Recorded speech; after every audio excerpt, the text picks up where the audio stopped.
আসসালামু আলাইকুম, নমস্কার, সবাইকে প্রীতি ও শুভেচ্ছা। ডক্টর ইউনূসের সাম্রাজ্যে কেউই আমরা নিরাপদ নয়, বিশেষভাবে মুক্তিযোদ্ধা, সংখ্যালঘু, আওয়ামী লীগ, ছাত্রলীগ, যুবলীগ তথা সাধারণ মানুষ কেউই কোনোভাবে এক না একভাবেই আমরা বিপদে আছি। আজ আপনাদেরকে এখন একটি ঘটনা দেখাবো। কুমিল্লা ১৪গ্রাম উপজেলায় কুলিয়ারা প্রাথমিক বিদ্যালয়ের সামনে যে একজন মুক্তিযোদ্ধাকে কিভাবে জামাতের এক নেতার নেতৃত্বে গলায় জুতার মালা দিয়ে অপদস্থ করা হয়েছে। এই জামাতিরা বাংলাদেশ সৃষ্টির বিরুদ্ধে ছিল, এরা বাংলাদেশের বিরুদ্ধে অস্ত্র হাতে নিয়েছে। এগুলো আমাদের দেখতে হবে।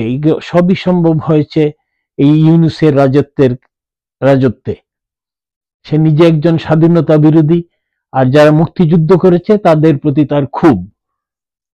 আসুন আমরা ভিডিওটা দেখি।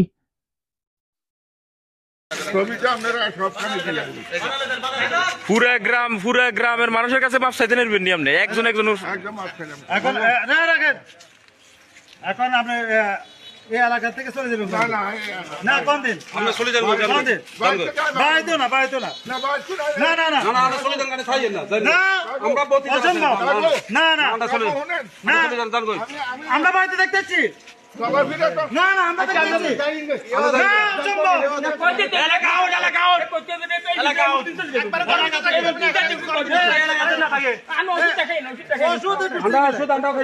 এলাকাতে না থাকে।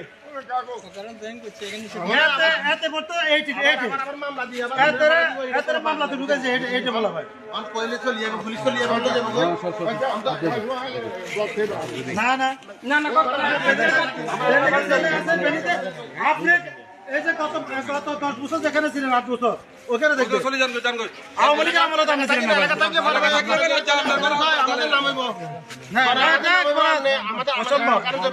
না না না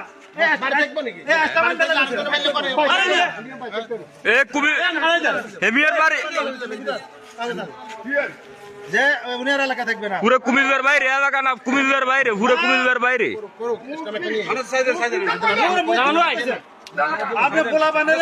না না পুরো কুমিল্লার বাইরে, একদম কুমিল্লা আউট, কোন এলাকা না, কুমিল্লা আউট।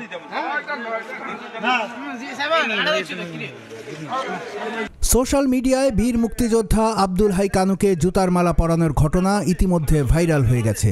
চলছে তোলপাড়, উঠেছে নিন্দার ঝড়ও।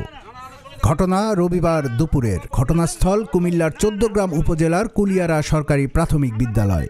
স্কুলের কাছেই তার বাড়ি পাতরডা বাজারে। তিনি ছিলেন উপজেলা কৃষক লীগের সাবেক সভাপতি। আওয়ামী লীগ ক্ষমতায় থাকার প্রথম দিকে শীর্ষ নেতৃবৃন্দের সাথে তার ছিল ভালো এই জন্য সবাইকে আমরা একতাবদ্ধ হতে হবে, সবাইকে আওয়াজ উঠাতে হবে। আসুন, হটাও ইউনূস, বাঁচাও দেশ।